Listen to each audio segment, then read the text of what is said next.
Knowing the Angels, Book 2 of the Eemaan Made Easy series, 2nd edition by Muhammad al-Jibali. Chapter 2. Qualities of the Angels. Allah created the angels different from us. We cannot see them, hear them, touch them, or subject them to any of our human senses. How then can we learn about the angels? Like other matters of ghaib, we learn about them from what Allah tells us in His book, or what the Prophet ﷺ tells us in his hadiths. The angels vary in status.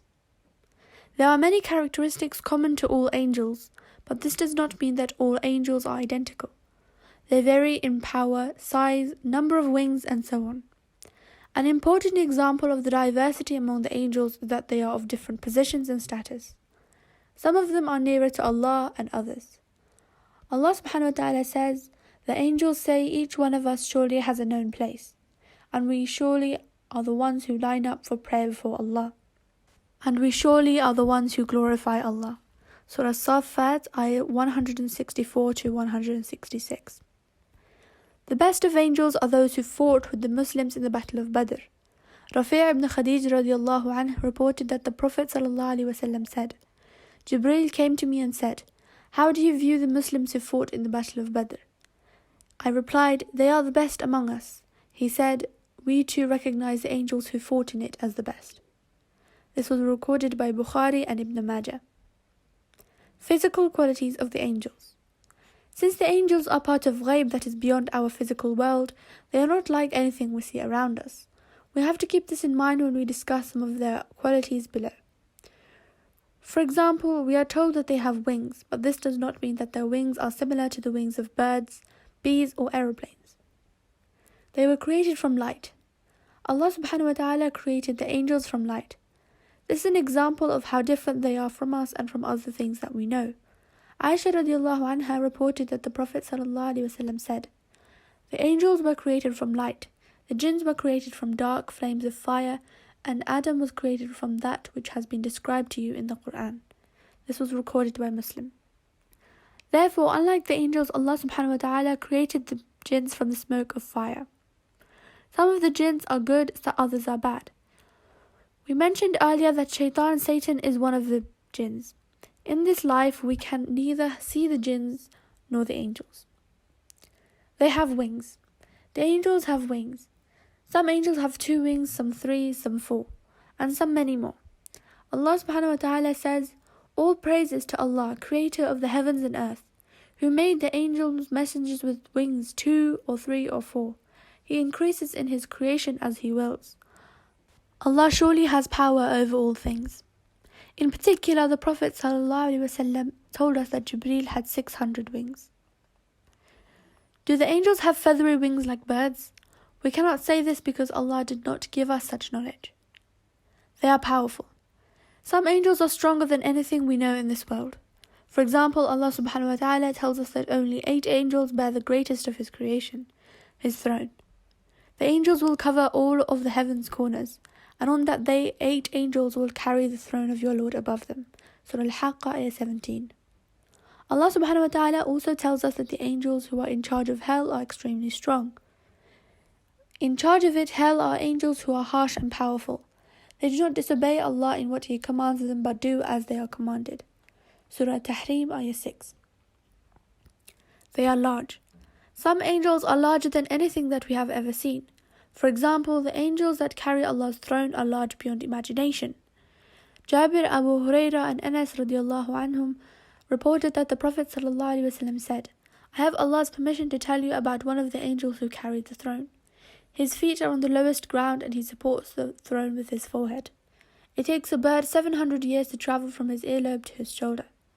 He constantly says, 'Exalted are you, O Allah, where you are.'" They are beautiful. The guards of hell and other angels of punishment are harsh and stern because this is part of their job. But angels usually have a good appearance.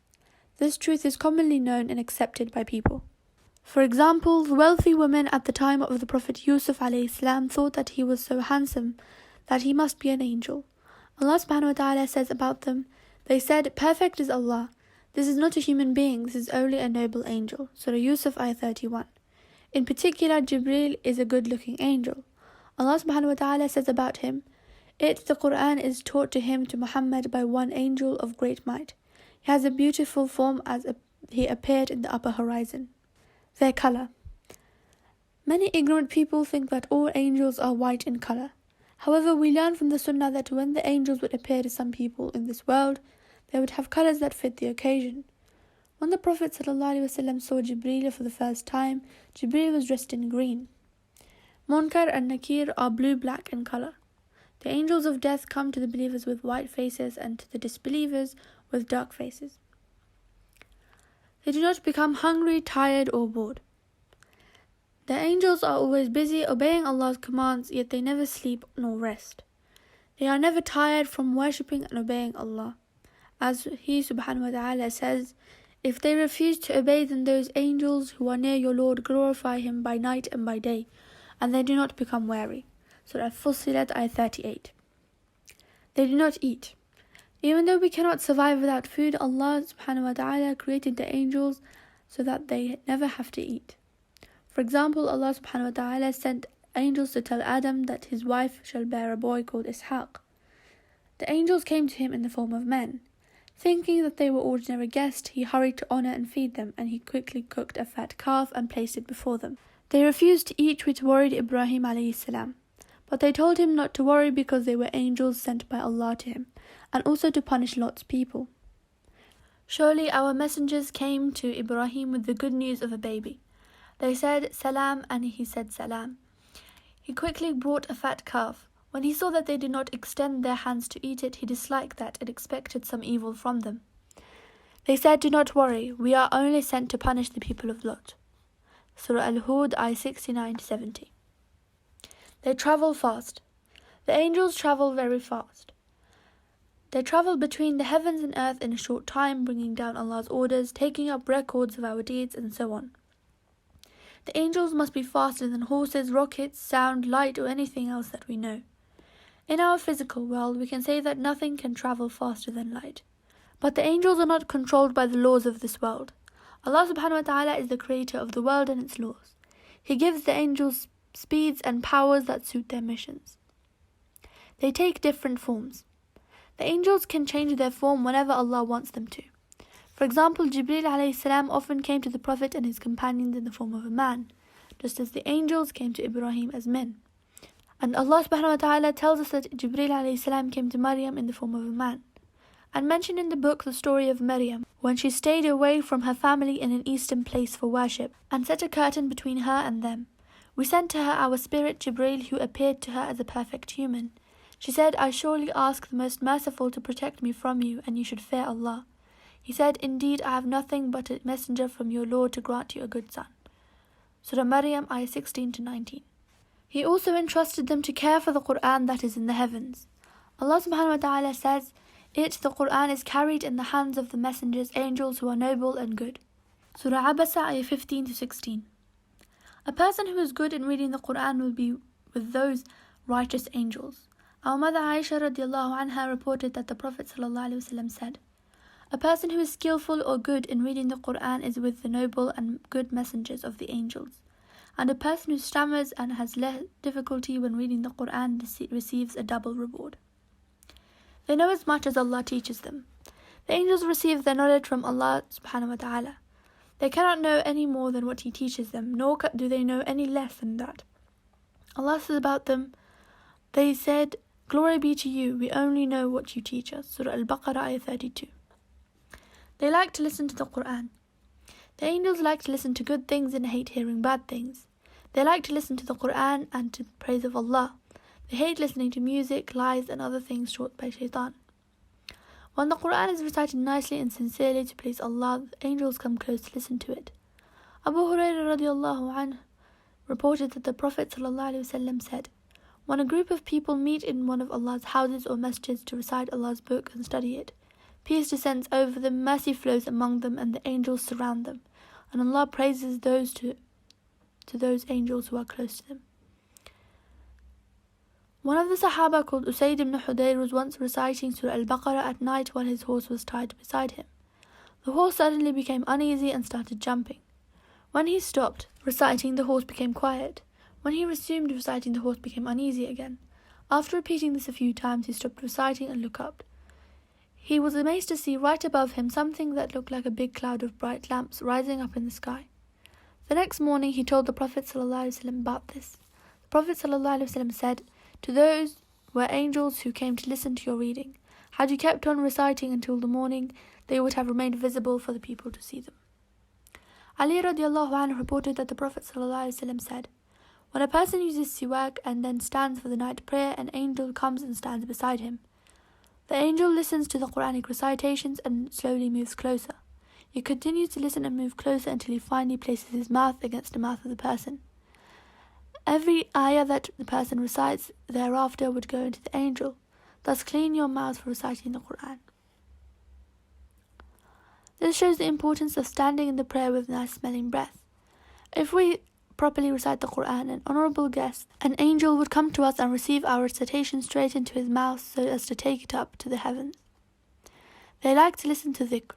The angels like to go to places where Allah subhanahu wa ta'ala is mentioned and praised. Abu Hurairah radiallahu anhu reported that the Prophet ﷺ said, "On Jummah Friday, the angels stand at each of the masjid's doors, writing the names of those who come first and those who come next. When the Imam arrives to start the khutbah, they fold up their sheets and come inside to listen to the dhikr." Also, Abu Hurairah radiallahu anhu reported that the Prophet ﷺ said, "Other than the angels who record the deeds of people, there is a group of angels who travel over the earth. They search for the people who mention Allah subhanahu wa ta'ala.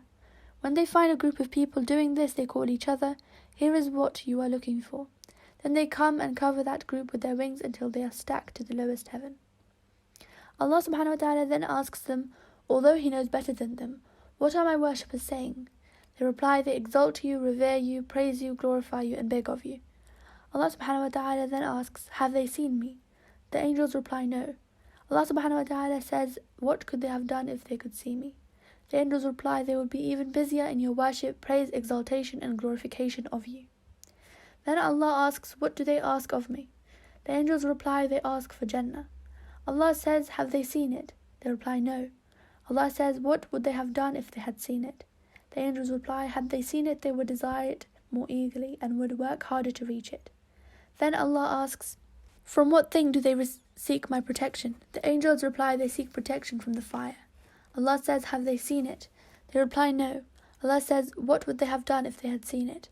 The angels answer, 'Had they seen it, they would have been keener to run away from it and to fear it.' Then Allah subhanahu wa ta'ala says, 'Be my witnesses, I forgive them.' The angels say, 'But among them is so-and-so, a sinner who does not wish to be among them. He only came to them for a need of his.' Allah subhanahu wa ta'ala says, 'I forgive him too. He who sits with those people cannot be a loser.' This shows how a blessed person would be if he is able to sit and listen to the dhikr so that the angels would circle him and tell Allah subhanahu wa ta'ala about him. They are shy. The angels are shy of the righteous believers. They love them, respect them, and show humbleness in their presence. The Prophet ﷺ explained to his companions how the angels respected Uthman ibn Affan radiallahu anhu. Aisha radiallahu anha reported that he ﷺ said, 'Should I not be shy of this man when even the angels are shy of him?' They hate bad smells. The angels are displeased and offended by ugly things that normal humans dislike, such as bad smells, spit, filth, and so on. Jabir radiallahu anhu reported that the Prophet ﷺ said, 'When a person eats garlic, onion, or other bad-smelling food, he should not come near our mosque. Surely the angels dislike the same things that human beings dislike. They dislike dogs, pictures, and bells. The angels do not enter houses that have dogs, bells, or pictures of human beings or animals.' Aisha, Maymunah, Ibn Umar, and Abu Talha radiallahu anhum reported that the Prophet ﷺ said, 'Surely the angels do not enter into a house that has a dog or a picture.' Abu Hurairah radiallahu anhu reported that the Prophet ﷺ said, 'The angels do not accompany travellers who have with them a dog or a bell.' Aisha, Habiba, and Ibn Umar radiallahu anhum reported that the Prophet ﷺ said, 'The angels do not enter into a house or accompany travellers where there is a bell.' Thus, if we want angels to remain around us, we should avoid things that offend or displease them.